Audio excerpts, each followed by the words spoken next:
afternoon. I'm Susan Kelly, president of the City Club.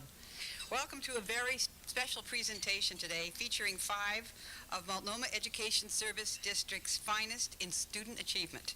They are 5 academic all-stars. Welcome to all of you and to all of the parents, teachers, and other academic all-stars we have in the audience. As a matter of fact, could we have any academic all-stars not already at the podium stand to be acknowledged? Are there some here? Okay. I know there are quite a few, and this group of 5 is a sampling.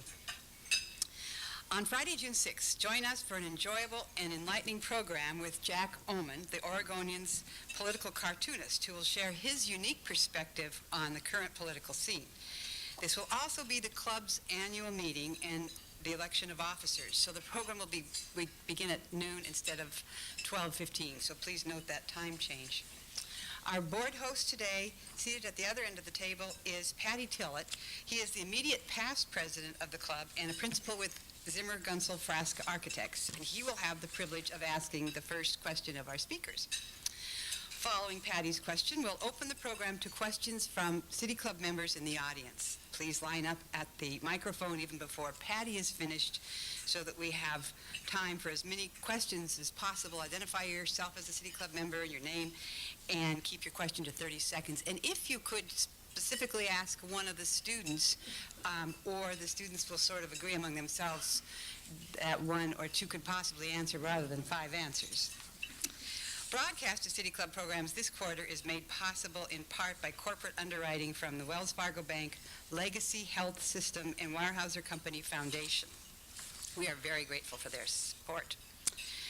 I will introduce each with a quick little paragraph that's been provided. I would love to tell more stories about these students. They all are clearly very interesting. And then James will be our moderator. Emma Benzar, a Reynolds senior all around. Emma's a presenter of original work at the 2003 Oregon Young Historians Conference. This top-ranked valedictorian and Gresham Great Young Citizen is a finalist for Stanford's Quest Scholars Program, an accomplished musician and president of her school's National Honor Society. Emma's goal is to become a multilingual physician bringing medical aid to disadvantaged countries. Alice Jones, a Grant senior, she graduated first in her class, earned top grades in college-level English and her junior honors thesis. She ranks her iSearch and a business executive's letter of commendation among her prized achievements, as well as friendships with peers, neighbors, teachers, and family, running in the race for the cure to honor her aunt, and helping get a grant for Friends of the Columbia Gorge. Alice is a keen reader and writer from childhood. She expects to be someone's favorite author someday. Jovencio de la Paz is from Centennial, and he is in visual arts. With nearly perfect grades, Jovencio nonetheless considers his work set of chairs and his most important academic achievement because of what he put into it and learned from it. Next most important is boxes with string and meal. I mean, I wish I could see these, which taught him to be flexible when things do not go as planned. He is also proud of his success in advanced placement senior classes, his school's art and poetry magazine, and his family, teachers, and all others who help him grow. James Williams is from Lincoln. He is a straight-A student. James ended an international baccalaureate full diploma and earned an international baccalaureate full diploma and National Merit Scholarship, among many other awards. During his junior year, James served as the student member of the Portland School Board, and his senior year, he organized students for Oregon schools, served as student body president of Lincoln, and co-hosted an environmental education conference in Bombay, India. Ooh. For 4 years, James chaired the site council of the Environmental Middle School. James just finished his freshman year at Princeton, where among many projects, he is on the executive board of the Student Volunteers Council and is elected member of the University Budget and Policy Setting Council. Jill Curtis, our 5th student, is from Jefferson and in language arts. Jill earned top grades with advanced placement classes, college-level French, independent study, and a summer course on the media at Barnard College. A National Honor Society member, Jill is listed in the Who's Who in American high schools and volunteers for local performing arts groups and shelter and food programs. She plans to earn an MBA, study alternative media, and keep writing fiction and poetry. Jill is attending Smith College. She was on the dean's list for her first 2 semesters and has maintained a 4.0 grade average. With that, I will turn this over to James to moderate. Thank you.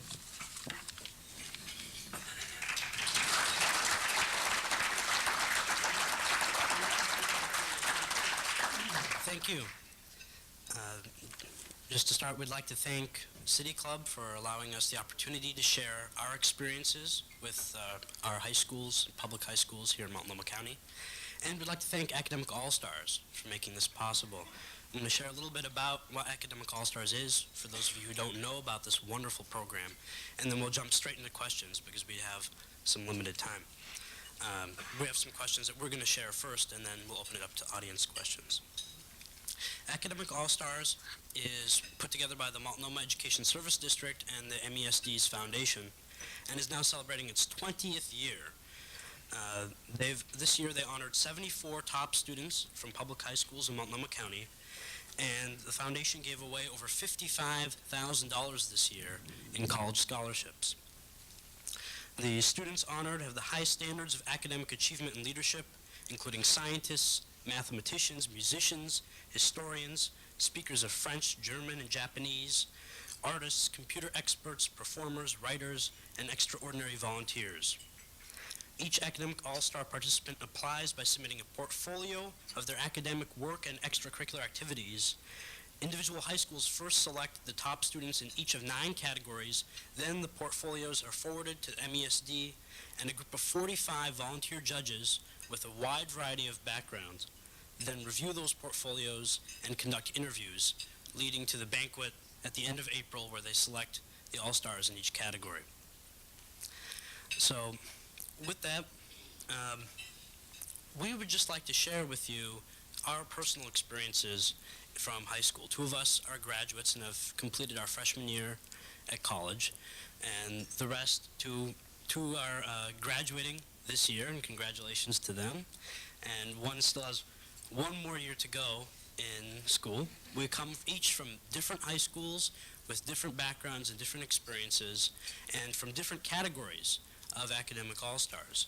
But each of us has a story to share and tell from our own experiences about what made our high school experience wonderful and meaningful to us. So with that, we'll jump right into the first question, which is, what makes good teaching? What are examples from your experience? What made your high school education relevant and meaningful? And clearly these 2 things go together, teaching and relevancy. And we'll turn to Emma, who'll take the lead on this question. Then all of us will have an opportunity to share a little bit on each question, but we're going to have one person take the lead on each. One of the main things that made my high school experience relevant and meaningful was the good teaching that I experienced. And I think that one of the main things that teachers must focus on is challenging their students. As I look back over my past high school teachers, there are many that had an easy class and didn't give me a very big homework load, and I may think of those teachers as nice teachers, but the best were those who really stretched me intellectually. Another main point is that teachers should be able to bring their unique personalities and styles and innovative teaching methods to the class. And I really appreciate those teachers who went out of their ways to make learning fun, lectures interesting. For example, I had a teacher that had a laser light show of Istanbul and Constantinople to demonstrate history. I had another teacher who brought out his lasso in Spanish class and roped students, and another teacher who brought out paper crowns at every final exam and had it she made it a celebration of learning. So I just really cite those as valuable experiences. Another main thing that we can't do without is teachers that really care about their students and show that they care outside of the classroom as well as in the classroom. Many of my teachers were willing to talk about my college dilemmas and decisions. Many of them were willing to advise me as far as what they thought would be good for careers or college. They were willing to write letters of recommendation.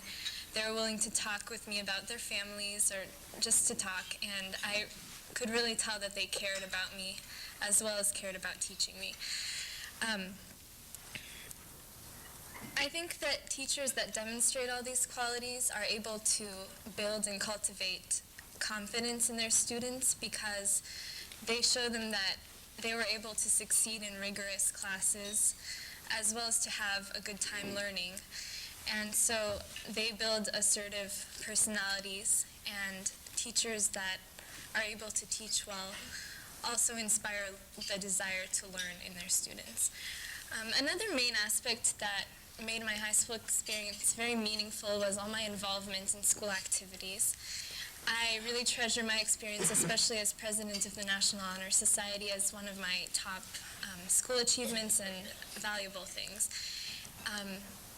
Being involved and having leadership opportunities really developed my assertiveness and my confidence in general so that I can enter college as a student who is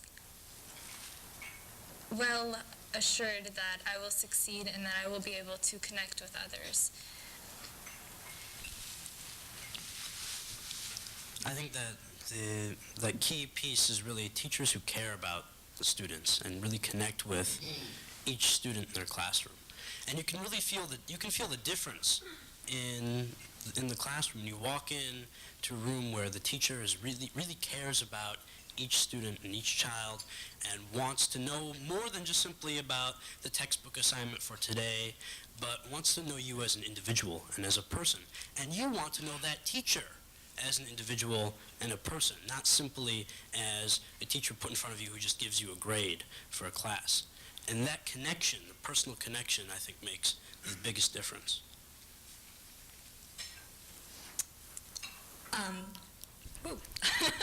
I guess the last thing I would say is one of the things that makes that atmosphere happen is a focus on letting kids do their own thing, because each of us are different and each of us learn in a different way. And one of the things that we need to think about, especially that was prominent at my school, I went to Jefferson, was a switch in focus from school as a disciplinary institution to school as a real learning environment where we say, okay, sending somebody out of school is not going to be a way to fix, the fact that they're not interested in learning. I have never seen that work. So I'd really say that if we want, kids to be in school and we want kids to be learning in school, give them extra help. Don't send them away. Don't make HAP policies that say, we're going to make this rigorous in a way that's controlling, instead of telling them to go out and pursue their passions and figure out what they love. So. And the only thing that I would add to what my peers have said is that teachers ought to have a passion not only for the subject matter that they're teaching, but also the profession itself, and they need to have really an invested interest in student achievement.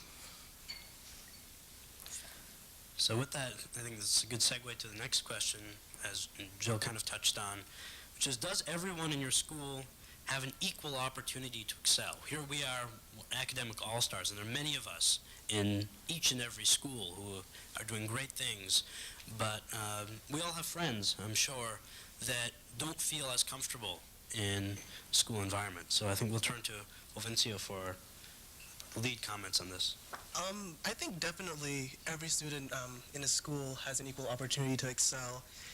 I mean, within a school, every student sits in the same classroom, we listen to the same teachers and read the same books. And so the problem, or I shouldn't say the problem, the challenge is getting students to be motivated to take those opportunities. And of course, every student is designed differently. Some will be motivated much more easily than others, and some need to be pushed a little bit more.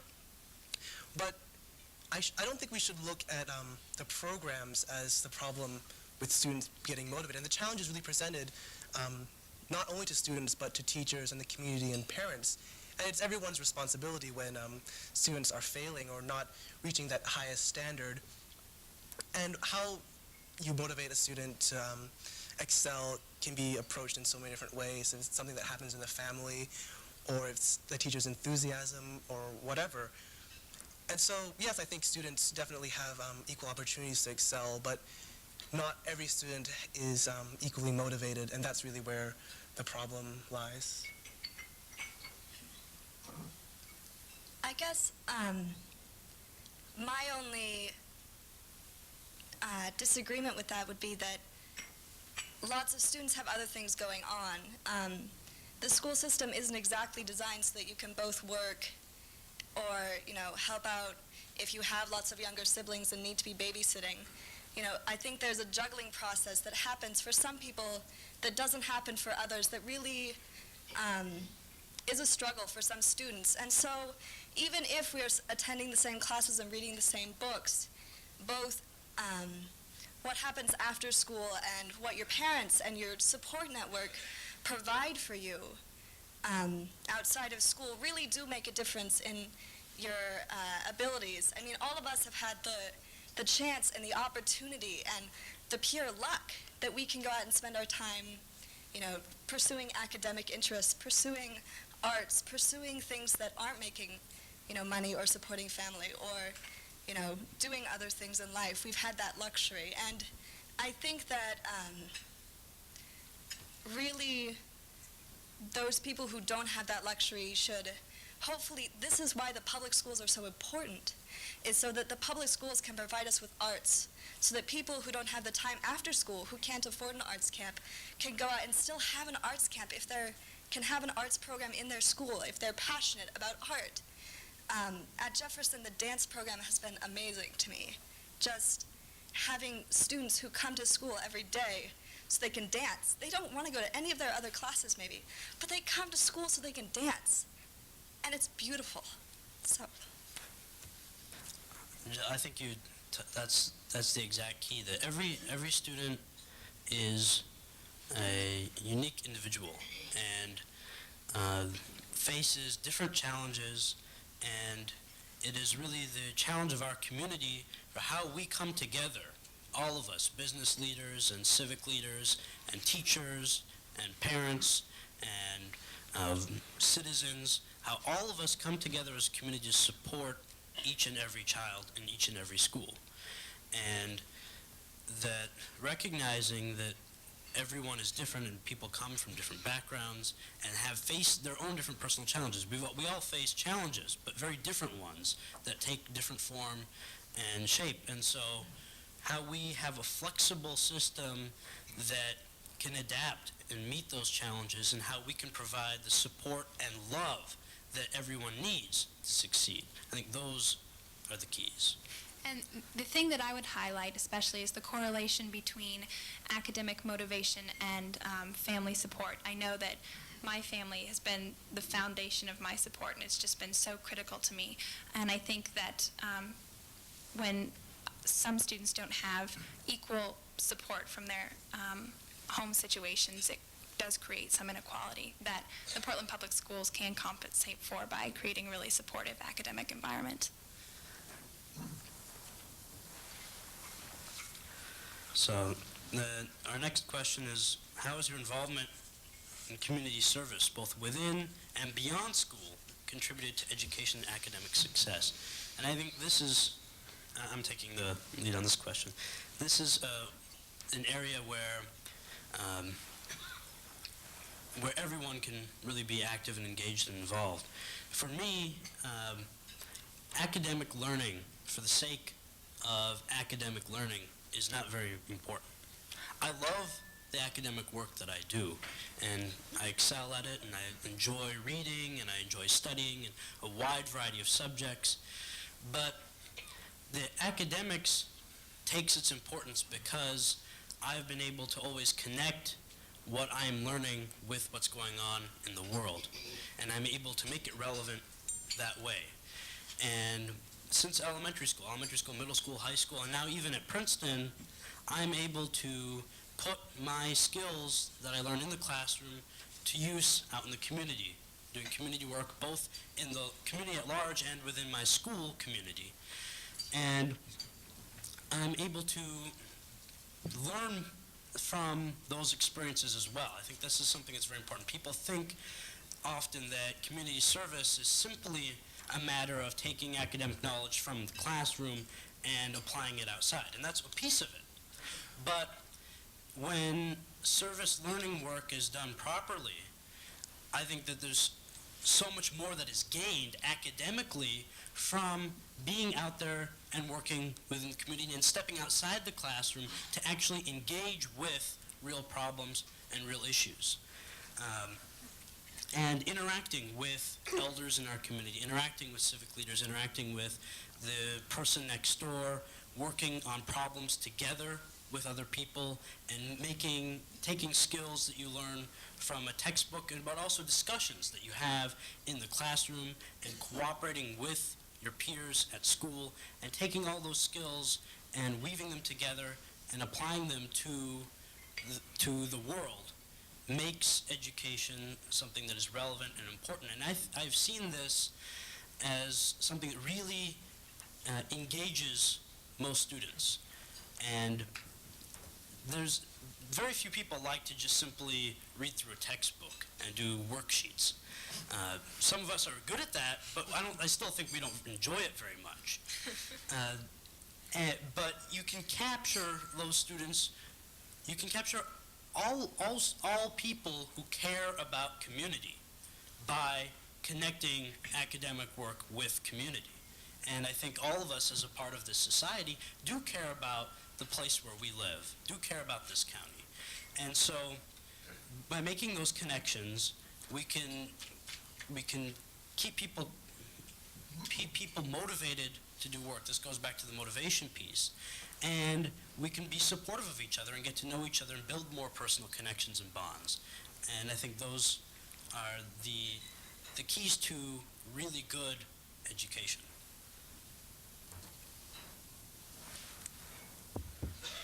Just to add to that a little bit, I think that part of community service, apart from complementing what we've learned in the classroom so well, as James talked about, community service is so important because it takes us from just being classroom learners and just being oriented towards our books to actually being real life persons and people and community members. It takes us from just being students to actually being people that are going to succeed and make an impact in our world when we are older and even now.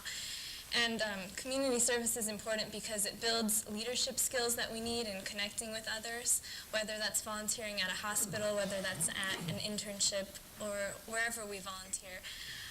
It's important in helping us be able to talk to complete strangers and teaching us about the different issues in our community, which is not something we always learn in the classroom. So I think that builds the other side of our personality, and we'd all be just, to be colloquial, nerds if we just stayed within our rooms and just learned. But when we go out, we build that other half of ourselves that is so relevant. I always feel like there's a great deal of compassion that comes along with community service. And it's unfortunate because you can't learn that compassion from a worksheet or a textbook. And gaining that, I think, is far more important than the academic, not far more important, but equally as important as the academic side of school. And gaining that, those skills of being a member of humanity, I think, is extremely important. And as a general rule, I'd say that I've found that those who get involved outside of school are the same students who stay involved inside of school.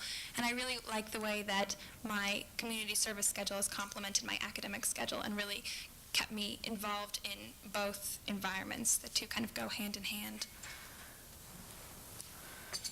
So this brings us to how can the Portland business community partner with our schools and nurture academic achievement?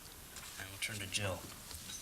Actually, that was a perfect segue because I feel like the business community and working with education is sort of like the business community doing community service for its children or the school system.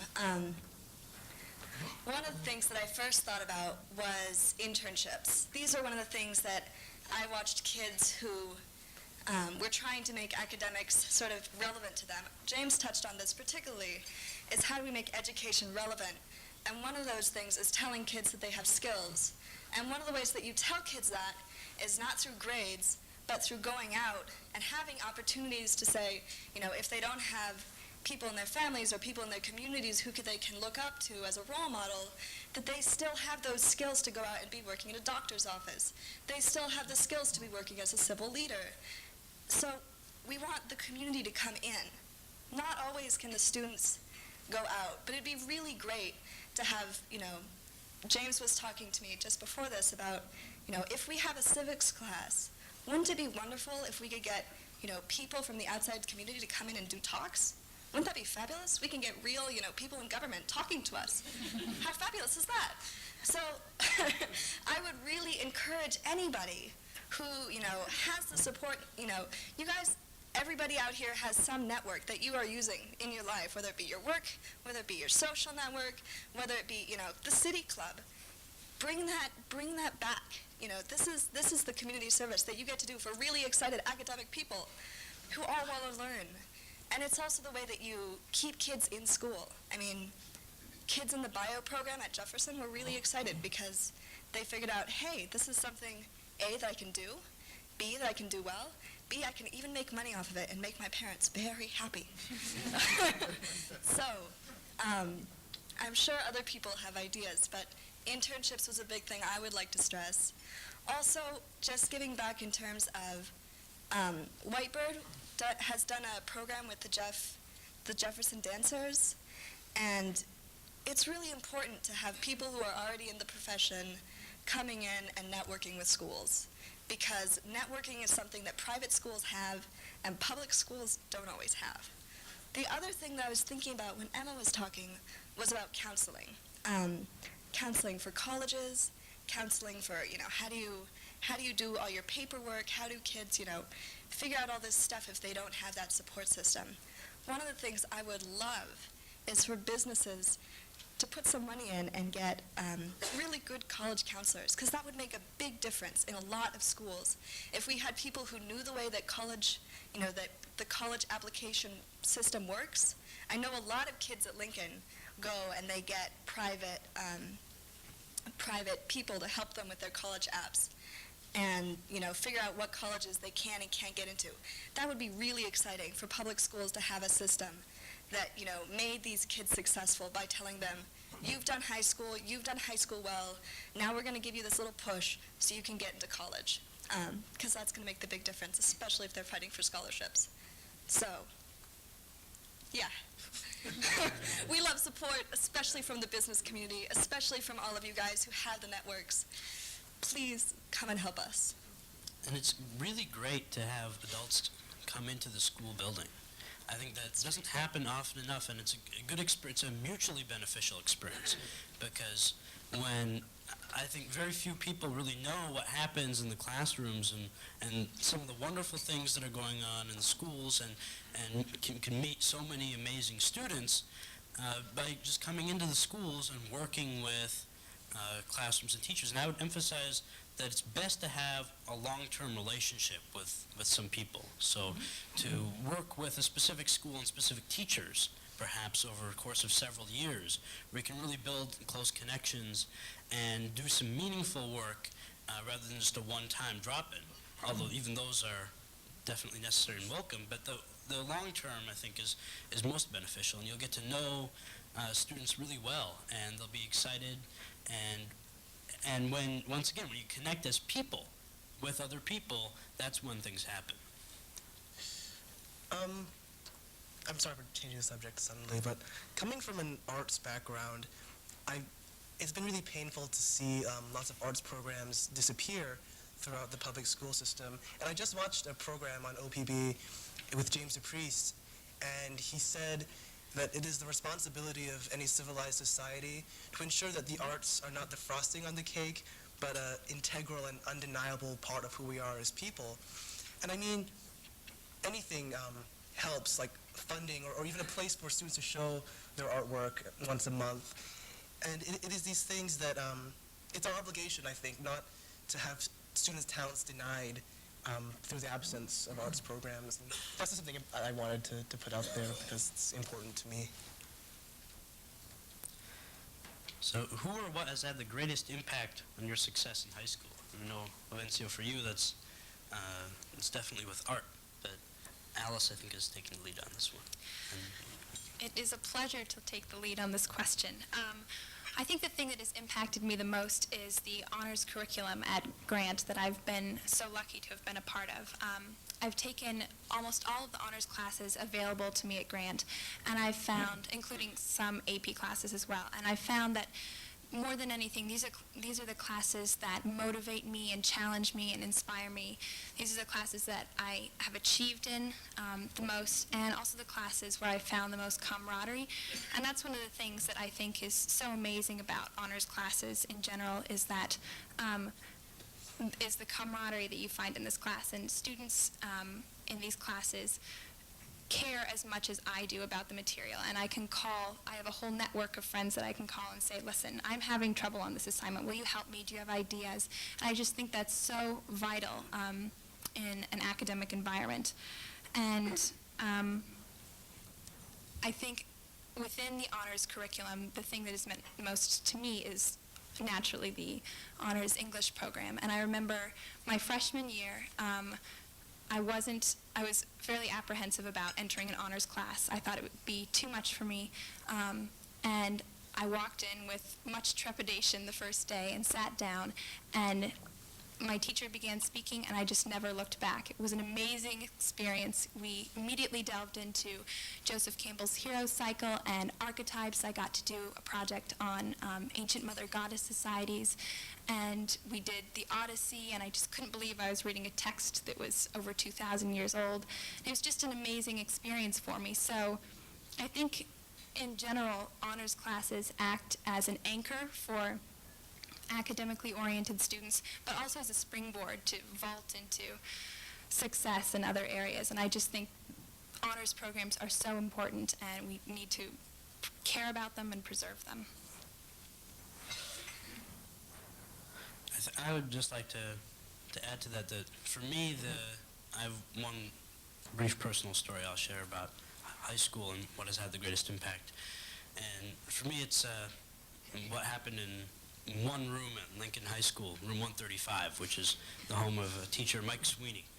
And he actually was here earlier, but he stepped out. And in this room, I had the privilege of taking 3 years of classes with him, including 2 years of anthropology, IB anthropology, which is not a common class in high schools in the nation.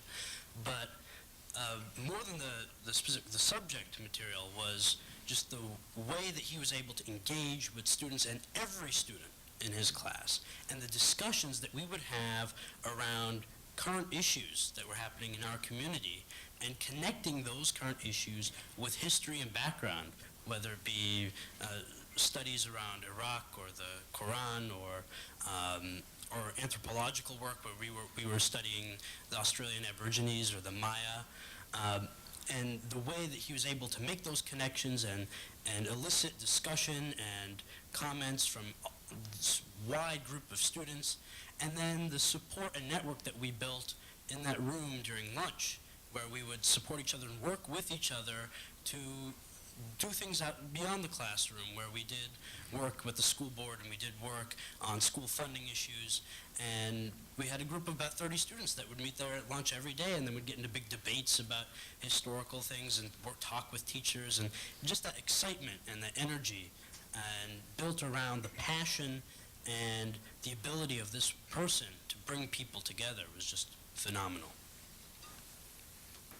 So, with that, we have one more question, then we'll open it up to all of you to ask us questions, which I think will be the most exciting part.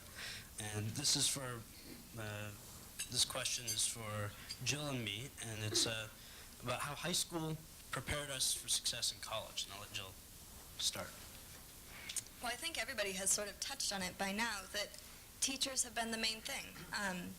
At Jefferson, I had teachers who focused not just on training, not just on how to write an essay, how do you put your bibliography on there, but really training us to be thinkers and training us to be self-motivated, which I think is the most difficult part of any education, and what James has been talking about. You know, how do you get kids passionate about a subject.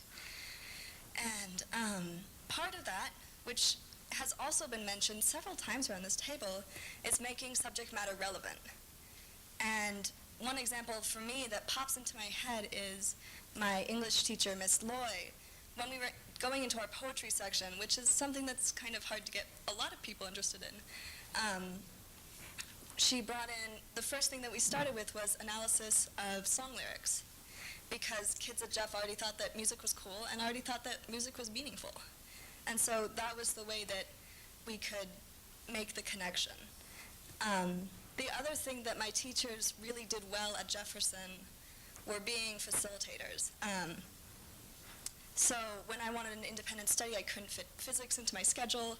I had teachers who, leapt on it and said, okay, here's the time we can meet every week, here's the book, let's go for it. I also got to do my own choreography for dance, and I had teachers who were really there when I wanted to start the SGA and do, work-making organizations within these schools. So for me, Jefferson's faculty was the main piece. There were teachers who had time and were really desperate to get kids involved and really wanted all of these kids to be involved and were really there for them. So I think that's what preps any kid for college and, for high school, for any school, is to tell them, school is not a grind. School is not about grinding out the work. School is about, finding your passion, especially college, is about finding your passion and flying with it. And so I think Jefferson actually prepared me really well for that. I think Jill is right on that. At Princeton, I found I've been very well prepared for the work there, and that it is thanks to the wonderful discussions and work that I did with teachers at Lincoln and with my peers as well. I think that there was just a wonderful group of students and friends that I had to work with from all different backgrounds, and that they, along with the teachers that I got to know really well, taught me so much and have prepared me for, I feel, anything that will come my way. And so it's, again, the interactions with people and people who care that made the difference.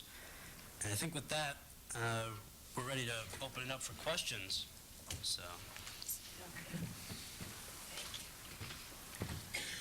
Well, first of all, thank you very much for a very lively and challenging, I might say, presentation. I had the very good fortune on the last day of April to serve as principal for a day in the Public School Foundation's program of Be Principal for a Day. And I was astonished by the quality, the dedication of what I saw in the school where I worked for that day. One of the recurring problems seemed to be children whose parents cared desperately about how well they did, but somehow they didn't get it. It's this question of motivation that you've all spoken about to some extent. Now, you're all clearly very highly motivated. You're also very articulate. And so, unbeknownst to you, you've been appointed as the new high school curriculum team for the Portland Public School System. And what we would like to know is, what changes would you make to the high school curriculum that begins to address some of those issues of motivation that you referenced? What are the sorts of things you would do to get those kids who obviously have the faculties but somehow just don't get up and do all the things that you've managed to get up and do? And that's addressed to all of you, but just pick the one that you think is most important as a change. Well, I know the first thing I would do is get the students out of the classroom and engage with the community and apply those skills working with community partners, whether that be people from government, business leaders, but also just elders in our community and general citizens to work together on some problem or theme and make it oriented around projects rather than worksheets or something like that. And that's the exact same thing that I would say from my school. Attendance is really difficult when you go into class and have a lecture. If you know that you're going to be doing a project, if you know that you're working with other kids, if you know that you're going to be doing something outside of a classroom that's engaging, you're going to be there. And we found that over and over again in all of my classrooms that I attended. So. And one of the things I would do would be to make the benefits of education really, really clear. I think that students who have difficulty motivating themselves ask one question repeatedly, and that is, why? Why am I doing this? What are the benefits? And I would make those really evident. The benefits are that you're going to get a great sense of values. You're going to understand how to put projects together. You're going to be successful. You're going to create a network. You're going to meet new people. And especially if students understand how their actions freshman year affect the position that they're in senior year, I think they would do a lot better just understanding the relationship between what happens now and what happens later.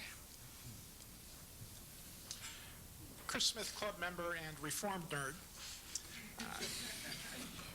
Congratulations to all of you. You give me great hope for the future of our community. I'm currently sitting on a committee that's writing a charge for a city club study on education finance. And it occurs to me listening to you that you are the Measure 5 generation. You have all entered school within a year or two of the passage of Measure 5 back in 1990. And I would like to get your perspectives on how the changes in education finance affected your academic career. And since Jill spoke to the value of public education, I'm going to let her answer that. And if you have any advice to us on how to solidify education finance, feel free to throw that in too. The thing that I'd say is that Measure 5 hit those people in need the hardest. All of those people who, had the outside network to say, okay, well, when ours gets cut, or when, we stop doing certain computer stuff because we don't have that money anymore, or, whatever happens where money gets cut from public schools, the people that it hurts the most are those who can't make up the difference. So one of the things that was really difficult at Jefferson was instruments. We just didn't have instruments. That's a major problem if you're going to try to have a band. I'm sorry. But, and I think that when we really look at that, that was one of the things that I just really want to put out there. So I'm sure that people have other ideas, but I think public schools really need to keep in, the idea of keeping it to the basics really means keeping it really boring, because most people find their passions not in, just reading an English textbook, but in reading all the little books that your teachers get out of their own pocket money. And that was something that I found really shocking, was learning that my own English teachers were paying for their own textbooks for their kids. Was all the little interesting books that they could get so they could cater to their students. And that's something really important, because every school has a different community that it's working with. I mean, looking at Lincoln and looking at Jefferson, they were, the reading material is going to be different if you're going to make it relevant to those kids. And so I just say that we should really think about making sure that the public schools are strong, because that's what is going to keep Portland strong as a city, and what it's going to keep, us rolling. So. And in Portland, when we have not had, my 12 years in Portland Public Schools, we haven't had a single year of stable funding. Just year after year, as I went through every grade level from elementary school to middle school to high school, every single year something was cut. And you could see the cuts, and slowly you could see things deteriorate, class sizes get larger and larger, programs be eliminated, and support for students cut back.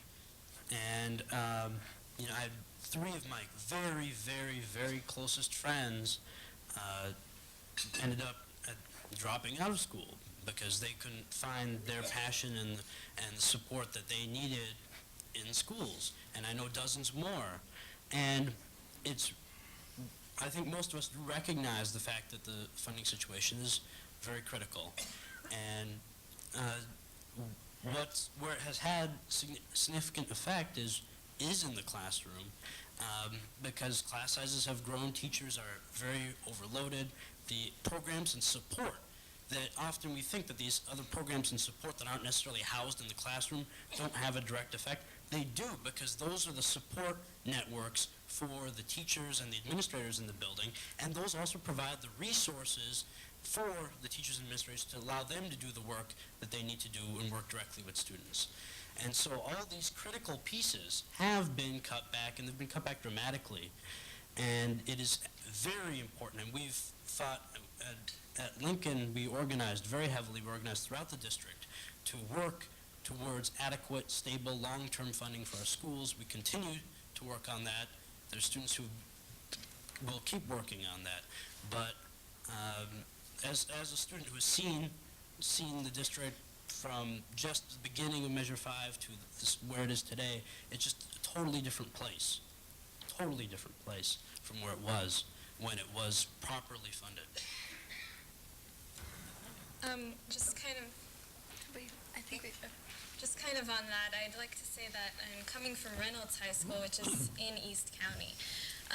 Though we've perhaps been helped a little bit more by Measure 5 than other people at first because we had less funding to start with than other areas, I think we'd benefit highly from community leaders coming in and kind of cutting or making up the slack that the state of Oregon wasn't able to make up after Measure 5.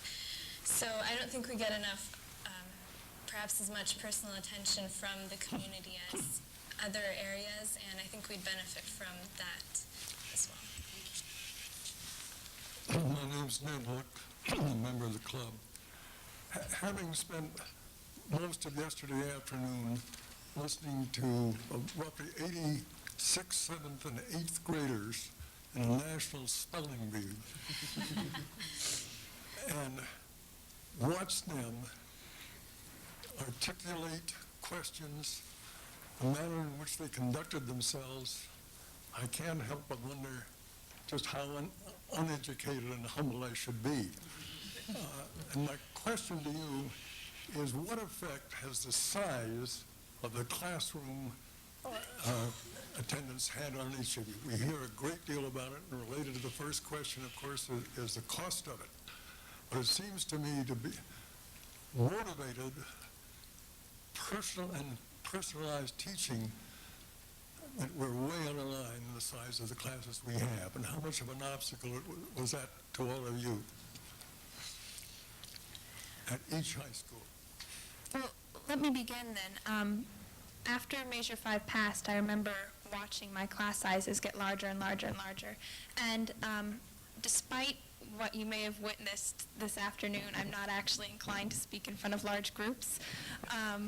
And I know that, especially in the English classroom, the community and the environment that the students create is really, really important. And the larger it gets, the less likely I am to speak to my peers. And I know that's true for many of my friends as well. So I think there's a direct relationship between class size and involvement of students in the classroom, and that's just not something that we want to compromise.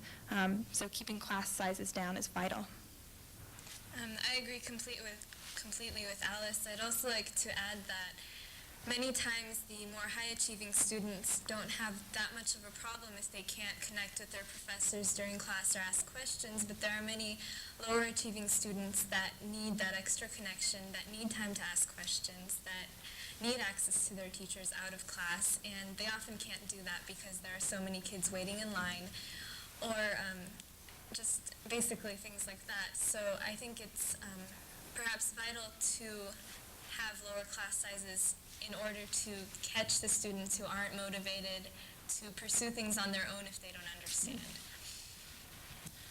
I would add that it's very hard to get meaningful feedback from teachers on your academic work when there's so many students in a class, and when one teacher has to see, imagine having to see 160, 170 different students in one day, and you have to grade papers from all these students over the same period of time. And how do you get to know these people as the rich individuals that they are? It's very, very difficult. And some teachers do a really good job at it, but it's extremely difficult, and it's very hard to know what's going on with everyone every day and check in and provide meaningful feedback and work with people on an individual level. And that's why the size is a big deal. I think you guys get it. We should go to the next question. I agree. Cy Cornbrook City Club member. I spent most of my working life in the crime business. I was in adult parole and probation in Oregon for close to 20 years and a lot of experience. I would say the vast majority of the people that I dealt with had not ever had any real parenting in the education area. And you can't play a blame game. There's a lot of reasons for that, and blame doesn't help you. By 5th grade, these are the people that were already playing hooky, smoking a little, carrying on, ended up dropping out somewhere along the line with no skills, no work ethic, just a hedonistic sense they should have fun. What would you do, looking back at this, to do something to intervene with that in that at an early age? What would you suggest? I'd say make schooling relevant. The reason that they drop out by the time they hit 5th grade is because they either think that they don't have talent, they've been told that they don't have talent, or that they haven't seen anything in their schoolwork that means anything to them whatsoever.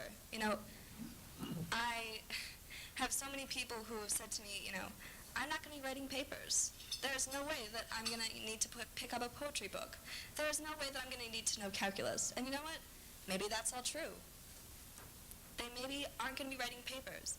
That's why I think it's so important that we get people, real community, real businesses in the schooling, so we cannot have people dropping out in 5th grade. So if we don't want them to be playing hooky and in jail by the time they're 18, give them a job. Tell them that this is important. Show them that their English classes are actually going to be useful, and make their English classes useful. We don't all need, I guess, that's why we've all been stressing relevance. That's why we've all been stressing community outreach, community service, and, you know, inspiring teachers who tell us that everybody has that talent and everybody does. So that would be my answer to that.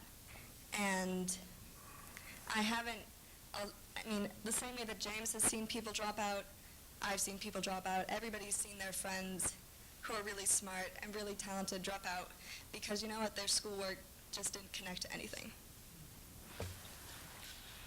I'm Ray Polani, a City Club member. Since you are the best we have for the future, I have 2 questions for you. One flow from the other. Are you concerned about too many automobiles in our cities? And if you are, what do you suggest we do? Very easy. Can I answer that too? I'm going to be talking a lot today. There's a major problem when I can get across the river in 10 minutes or 15 minutes or 20 minutes in a car, and it takes me over an hour to take the bus system at the fastest route. I think that's one of the reasons that getting across the river is incredibly hard. How does that happen? I think until there is some easy public transportation or some huge motivation to take it, then people are going to continue to use cars. And yes, it's a problem, but biking is just not an option for all of us with backpacks. I've actually had a different experience than Jill, and I think that's partly because of where I live in Northeast Portland. I've actually found that the MAX light rail system is really, really available to me. And my experience has been that it can take me half an hour to get downtown in a car, but I can bike down in 15 minutes. And when it's not raining, that's really, really nice. So I would just commend our city planning, especially. I think Portland's well known for that, and just keep working towards improved public transportation. I'm Bob Shoemaker, a member of the club. Every year, the school boards of all your schools and the principals and other administrators in the school and the faculty members, since Measure 5, have to discuss and decide upon what to drop from the curriculum. I'll bet they never ask students what they think might be dropped. And based on your own experiences, what would you drop from the curriculum as less important and helpful than the things you really think ought to be there? I would talk about integration. One of the ways that makes education relevant is when we can, mix, English and arts, or when we can mix math and arts, or when we can mix science and math and English. So one of the ways that alternative and often private schools make these sort of budget cuts is not actually through cutting programs, but through making programs do multiple things. So we're not going to leave out arts, but we're going to make sure that it gets in other ways. So, and I think one of the ways to do that is to really empower our teachers. Tell the teachers that they have a lot more free reign. They're not going to be limited to only teaching such and such books, but they're also going to have a chance to do projects. And part of what projects means is that you're bringing in a whole bunch of different stuff. So that's one way. That's very vague, I realize, but it's one way. By integrating stuff, we can get a lot of stuff in.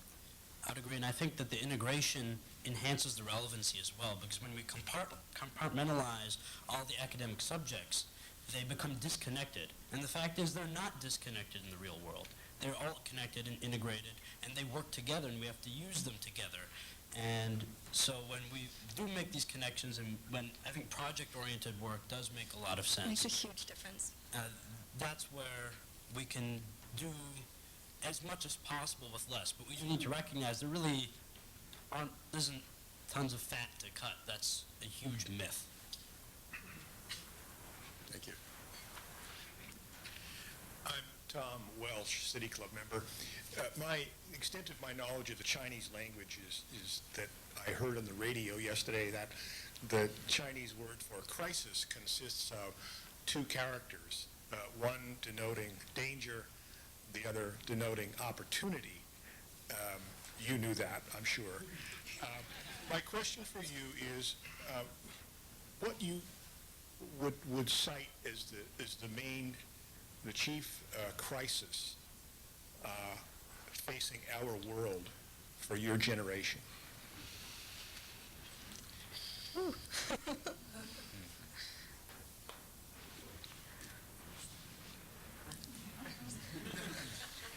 Unexpected question. Does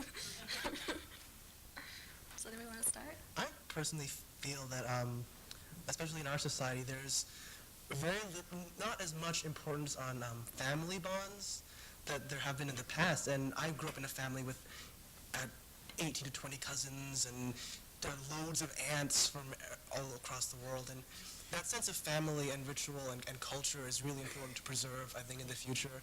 Because as we lose that, we really have problems defining who we are as people, and the fabric that we're made of comes apart without our family. I'd like to add that maybe one of the main things that families bring us are morals, and I think that many people in today's society think that morals are highly overrated, and I'd like to say that they aren't, and that we do need morals in our society, which is one thing that as we grow up, I think we tend to lose, or at least many people in our society tend to lose. I'd like to allow a little time for James to wrap up, so we could have one quick question, and I want to thank Congressman Wu for being here today to show your support for these All-Stars. Thank you. Okay, one question. You've all talked about teachers and classrooms and what teachers have meant in your education. It's just wonderful to hear that. What I'd like to hear from you is about our educational leaders.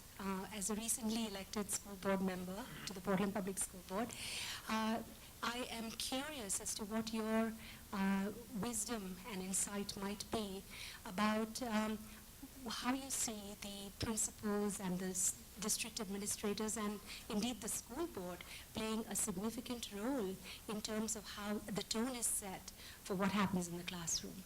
Thank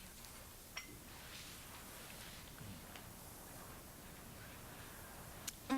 One of the things I found after Measure 5 passed and the cuts to the school began is even as a young child, I had the sense that, well, we don't have enough paper to run these photocopies, or they need to turn off the lights in this hallway because we can't afford electricity. And I got the sense that, wow, maybe the people who are in charge, that enigma, whoever they are, don't care about us as much as I thought they did. So I guess one of the things that I would love to see happen is just more school board members coming to schools and speaking to the students directly. I think that would be really wonderful, and I know students at Grant are incredibly involved, and if it was happened to be in the bulletin one morning that a school board member was coming, I guarantee you would have a large audience. I completely agree with that. The distance students feel from the higher-ups is so strong, and we have so many questions for you, and it would be great to get some answers. So with that, I think it's time for us to wrap up, and I just wanted to leave everyone with a couple quick thoughts. One is that, as you all know, our schools are really, and our community are at a crossroads, and we have had just recently some great news that our community really does support our schools, and for the first time in my experience, our schools will have stable funding for a little while, and that's a wonderful thing. But now is also the very time when we need to be even more engaged with our public schools and work together as a community to develop those personal interactions and work with and support each and every child in each and every school, and that is our obligation as citizens of this city and county. And I would encourage all of you to please come visit schools and work with teachers and students and talk with students, because we would love to get to know each other on a personal level. And thank you for this opportunity. We thank Academic All-Stars as well for the recognition. And we have to recognize and support the successes in our schools, and Academic All-Stars is one program that really does that. So thanks.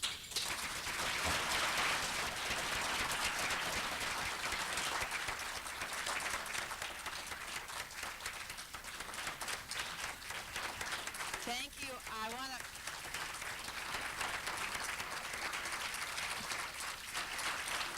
I want to mention that this is the 20th anniversary.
Much opportunity for the lobby. And frankly, the lobby doesn't want it because it's hard for them and it's unpredictable. It puts too much burden on the bureaucracy, and it's not fair to the legislators that I think could do a much better job, but you won't have any staff cancels. And that's wrong. And I think the evidence, as you look at state after state after state, the term limits has not upgraded the caliber, the tone, the quality, the pace, or the public satisfaction with the legislative process. Thank you very much.